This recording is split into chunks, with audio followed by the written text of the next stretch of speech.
Good morning, my people, and thank you for joining me on the next play. I'm your host, Darkel. I would like to start the day by always saying please like, share, and subscribe. It takes less than 3 seconds and is always free. I would like to start the day by answering the trivia question of yesterday, which was, what was the Atlanta Braves name before they were the Atlanta Braves? Well, way back, they used to be known as the Boston Red Stockings. And I also would like to start the day off with the positive word of the day. Nothing is impossible. The word itself says, I'm possible.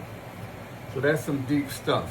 I would like to start the day off by speaking on sacrifice. We spoke about that, I think, my second or first video, where Jalen Brunson sacrificed $113 million so the Knicks can get players they need, or else they couldn't have got Mikal Bridges or the little players to send, whoever they needed to mix and mingle.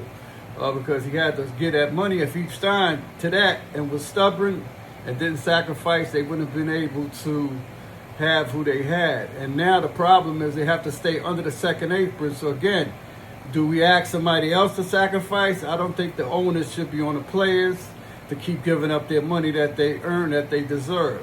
So sacrifice that Brunson, that he left the 100, they asking, like, at the same time that Brunson left that 113 on the table, OG Anunoby signed a 4-year deal, approximate $240 million.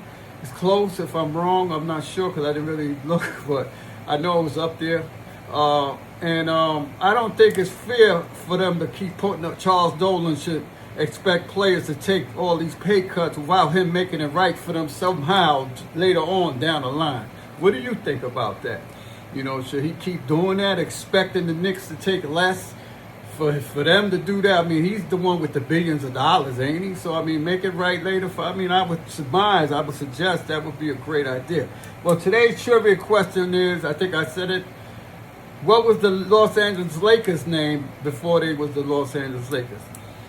Okay, today, Major League Baseball, but before I get into that, we were speaking on the Knicks trying to keep Mitchell Robinson. Well, by agreeing to a new contract with Landry Shamet, the New York Knicks no longer have a remotely plausible path to keeping Mitchell Robinson while remaining beneath the second apron.